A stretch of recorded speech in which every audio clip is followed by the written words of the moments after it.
माँ की खातिर प्रभा देवी अपने बेटे के साथ एक बड़े मकान में रहती थीं। अपने 2 जवान बेटों और पति को खो चुकी प्रभा के पास अब सिर्फ छोटे बेटे गोपाल का ही सहारा था। गोपाल ऑफिस से आते ही माँ के पास बैठ जाता। माँ, दिन में क्या खाया? बेटा पराठा सब्जी खाई थी। माँ ने बताया। दूध पिया था? गोपाल ने पूछा। अब भूल गई थी बेटा। माँ, ये बहुत गलत बात है। तुम्हारी सेहत गिर रही है और तुम दूध भी नहीं पीती हो। गोपाल नाराजगी व्यक्त करता। अरे खाने के बाद नींद लग गई थी तो नहीं पी पाई। माँ ने जवाब दिया। अच्छा, अब रात को पी लेना, गोपाल ने कहा। अब उसकी तो मैंने खीर बना दी। तुम्हें खीर बहुत अच्छी लगती है ना? माँ, तुम भी ना बहुत लापरवाही करती हो। च्यवनप्राश खाई थी? अरे कल च्यवनप्राश खत्म हो गया था ना, इसलिए नहीं खा पाई बेटा। और तुमने कहा भी नहीं। अब कल लेते आना बेटा। ठीक है, कल लेता आऊंगा। ऐसे रोज गोपाल आता, माँ के पास बैठता और फिर खाना खाकर सो जाता। सवेरे ऑफिस चला जाता। घर का सारा काम नौकरानी कर देती। एक दिन माँ प्रभा देवी ने कहा, बेटा अब मेरे लिए बहू ला देना। अरे अभी क्या जल्दी है माँ? बेटा पोते का मुंह देखने का बहुत मन करता है। प्रभा देवी गंभीर होकर कहती। ठीक है माँ, कर लूंगा, थोड़े दिन और रुक जा। जब भी मैं शादी की बात करती हूँ तुम टाल जाते हो। माँ जब भी ऐसे बात करती तो गोपाल माँ से लिपट जाता। अरे माँ, मैं हूं ना तुम्हारे लिए, तुम बहू की चिंता मत कर, समय आने पर सब हो जाएगा। माँ बेटे लिपट कर खूब प्यार करते। गोपाल का एक दोस्त था मोहन। दोनों साथ साथ पढ़े थे और संयोग से नौकरी भी एक साथ एक ऑफिस में ही लगी। लंच के समय एक दिन मोहन ने गोपाल से पूछा, अरे यार, कभी तुम्हारे किसी रिश्तेदार को तुम्हारे यहाँ आते जाते नहीं देखा? पिताजी के मरने के बाद सारे रिश्तेदारों ने हम लोगों से नाता खत्म कर लिया, गोपाल ने बताया। क्यों? इस समय तकलीफ में रिश्तेदार ही तो काम आते हैं, मोहन ने आश्चर्य से कहा। लेकिन मेरे साथ ऐसा नहीं हुआ। यहाँ तक कि चाचा जिन्हें पिताजी ने पढ़ाया लिखाया था उन्होंने भी नाता तोड़ दिया। गोपाल थोड़ा गंभीर हो गया। चाचा जी को तो ऐसा नहीं करना चाहिए था, मोहन ने कहा। अरे चाचा को छोड़ो, बुआ ने भी आना जाना छोड़ दिया। सबको लगता था कि हम लोग उन पर बोझ बन जाएंगे। अब भी नहीं आते जाते क्या? मेरे बड़े होने और नौकरी लग जाने के बाद सभी ने रिश्ता फिर से बनाने की कोशिश की, लेकिन माँ ने मना कर दिया। जब मुसीबत में साथ नहीं थे तो अब क्या रिश्ता रखना, सही किया माँ ने।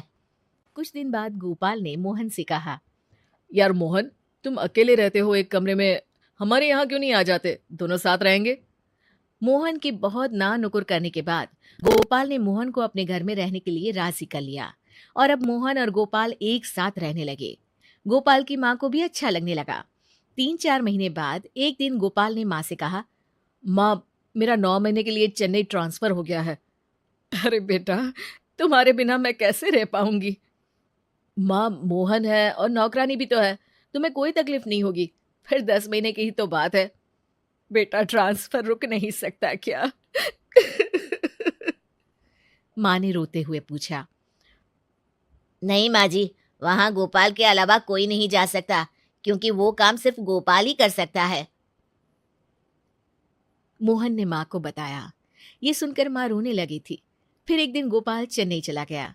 मोहन माँ का बहुत ख्याल रखता। नौकरानी दोनों समय आकर खाना बना दिया करती थी और मोहन माँ की हर जरूरत का ध्यान रखता। 1 महीना हो गया, गोपाल की कोई खबर नहीं आई तो माँ ने कहा, मोहन बेटे, गोपाल से बात तो करा दे। जी माँ जी। मोहन ने माँ को फोन दे दिया। कैसे हो बेटा? मैं बिल्कुल ठीक हूँ माँ, तुम चिंता मत करो। हर महीने माँ गोपाल से बात करती और गोपाल हर बार यही कहता, बस माँ 3 महीने और रुकना पड़ेगा, कुछ काम बाकी है ना। अरे जल्दी आना बेटा, तुझे देखे बहुत दिन हो गए। अरे चिंता मत कर माँ, मोहन है तो। हाँ, मोहन तो मेरा बहुत ध्यान रखता है। इसी बीच 4-5 दिनों के लिए मोहन भी चेन्नई गया था और लौट कर आया तो माँ को यही बताया था कि गोपाल बिल्कुल ठीक है, चिंता की कोई बात नहीं है। मोहन हमेशा माँ से गोपाल की बात कराता रहता, लेकिन आया नहीं। एक बार माँ बहुत बीमार पड़ी, फिर भी गोपाल नहीं आया। माँ की हालत खराब होती जा रही थी। आस पड़ोस के लोग तरह तरह की बातें करते। और ऐसा बेटा भी क्या जो माँ की बीमारी में भी नहीं आए? चेन्नई बहुत दूर है, आने में समय लगता है। फिर सरकारी नौकरी में छुट्टी इतनी जल्दी कहाँ मिलती है। कुछ दिन बीते, माँ की हालत बहुत खराब हो गई और फिर वो मर जाती है। हे भगवान, मोहन कैसा बेटा है गोपाल जो माँ की मौत में भी नहीं आया। फिर जो कहानी मोहन पड़ोसियों को बताता है, उससे सभी हैरान रह जाते हैं। गोपाल को एक लाइलाज बीमारी थी। डॉक्टर ने उसे बता दिया था कि वो कुछ दिनों का ही मेहमान है। लेकिन माँ अपने 2 बेटों को खो चुकी थी, पति भी नहीं थे। अगर गोपाल की ये खबर लगती तो वो जितना जीना था वो भी नहीं जी पाती। और गोपाल ये बिल्कुल नहीं चाहता था कि उसकी माँ उसकी भी मौत देखे और बेमौत मर जाए। हैं? फिर वो फोन पर कौन बात करता था? वो रिकॉर्डेड आवाज मुझे दे गया था, जो मैं माँ को सुना देता था। गोपाल की इच्छा अनुसार सारी संपत्ति मोहन ने अनाथालय